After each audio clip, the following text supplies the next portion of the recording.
किसान भाइयों, आज सेब से केंद्रित बात ही करेंगे और रोगों से संबंधित। जैसे आप जानते हैं कि आजकल प्रदेश के विभिन्न भागों में सेब जो अखरोट से ऊपर वाली अवस्था पे है और वही अवस्था विभिन्न भागों में ये चल रही है। सेब में 3 प्रमुख रोग हैं जो आजकल आपको बगीचे में देखने को मिलेंगे। वैसे तो सेब में कई तरह के रोग आते हैं, लेकिन आजकल कहीं कहीं पे स्कैब का आपको संक्रमण देखने को मिल सकता है। फिर हमारे जो असामयिक पतझड़, जिसको हम प्रीमेच्योर लीफ फॉल कहते हैं, वो कुछ वर्षों में ये जो अल्टरनेरिया लीफ स्पॉट्स हैं वो भी देखने को मिलते हैं। बाकी जो हमें किसानों से कई बार फ़ोन के माध्यम से, ईमेल के माध्यम से और टेलीफोन और दूसरे माध्यमों से कोई समस्याएं उनकी हमें मिलती हैं, उसका भी हम थोड़ी सी चर्चा इस बात में कर लेंगे।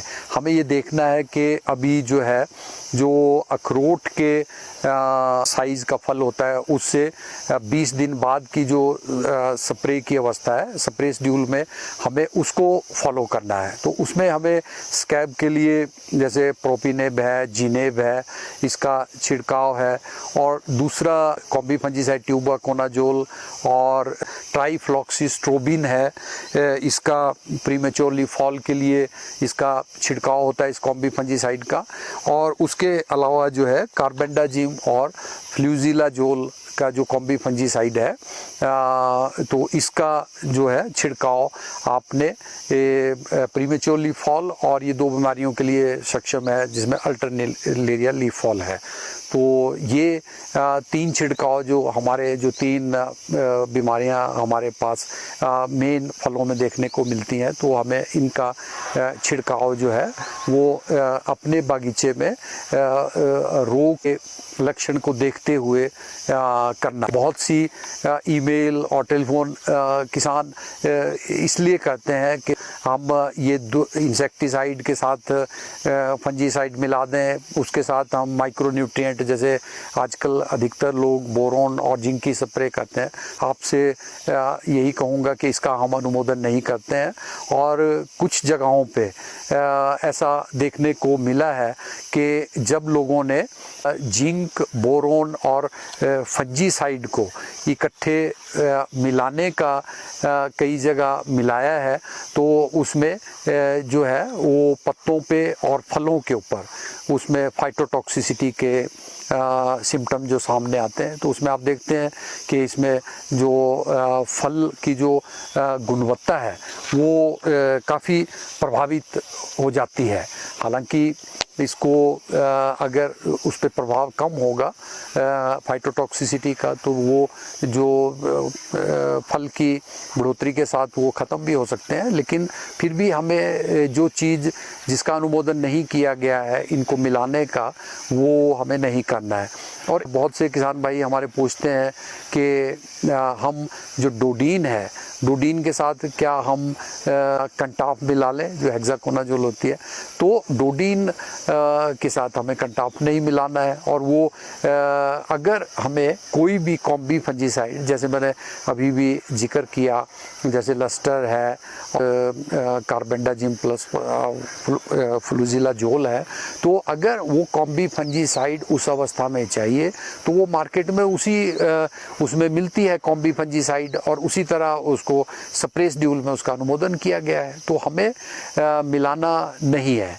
और डोडीन और उसके लिए तो विशेषकर मनाही है। किसान भाइयों को यही करना है कि जो स्प्रे शेड्यूल में दिया गया है उसी को स्प्रे को हमें करना है।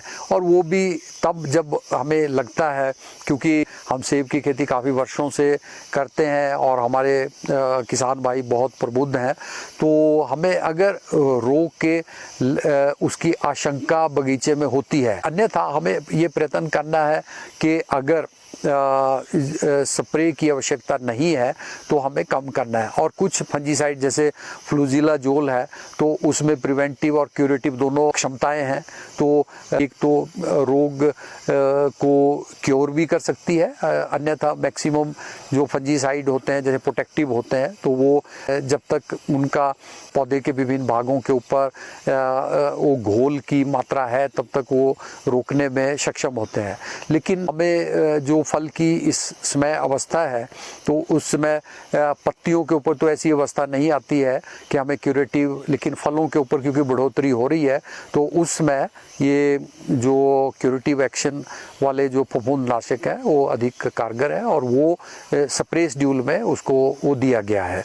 पिछले दिनों में जैसे किसान भाइयों ने एक जैसे सुई की तरह धब्बे जो हैं, सुई की तरह पिन हेड जिसको हम बोलते हैं, उसकी तरह कुछ धब्बे फल के जो वॉलनट ग्रीन जो फल की अवस्था है उसके ऊपर दिखाई दिए हैं।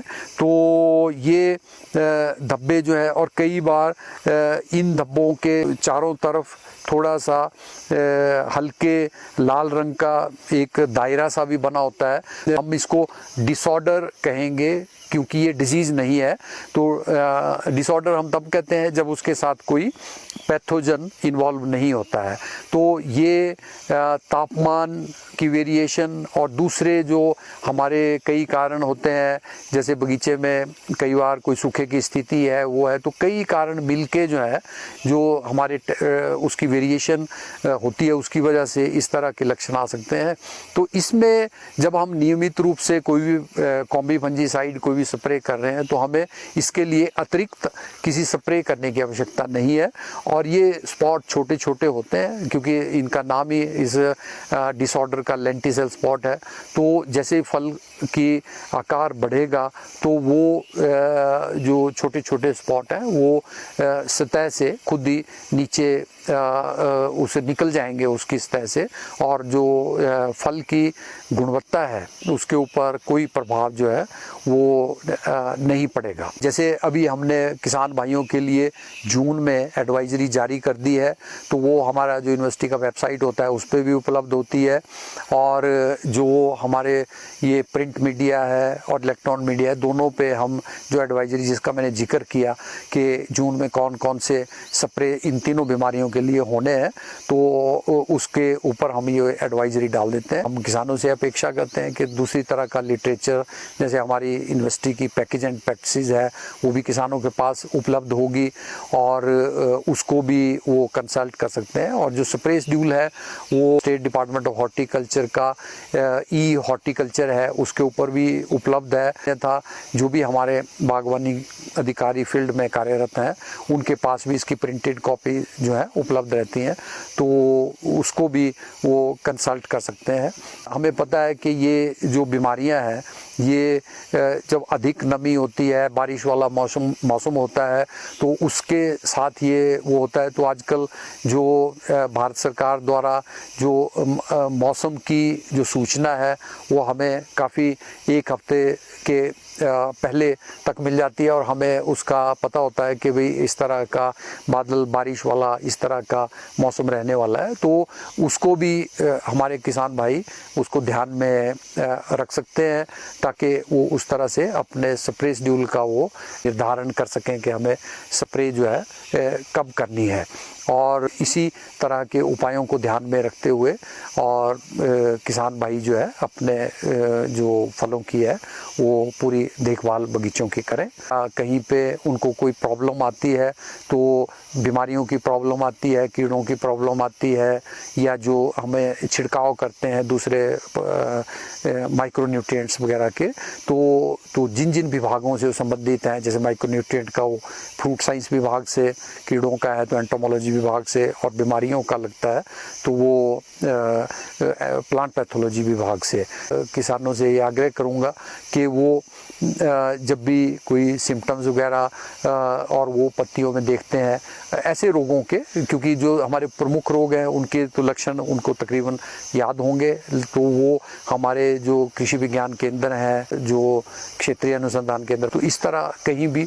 और ऐसा नहीं है कि अगर वहाँ पे हमारे जो पालमपुर विश्वविद्यालय है उनका भी कहीं पे कृषि विज्ञान केंद्र है तो वहाँ पे भी संपर्क कर सकते हैं, क्योंकि वहाँ पे भी उसी तरह के विशेषज्ञ मौजूद होते हैं। और उनकी गाइडेंस जो है, आपसे ये आशा करता हूँ कि आप जो अनुमोदित जो हमारी टेक्नोलॉजीज़ हैं उनका उपयोग करेंगे और अपनी फसल को सुरक्षित रखेंगे ताकि हम अधिक उत्पादन प्राप्त कर सकें। धन्यवाद।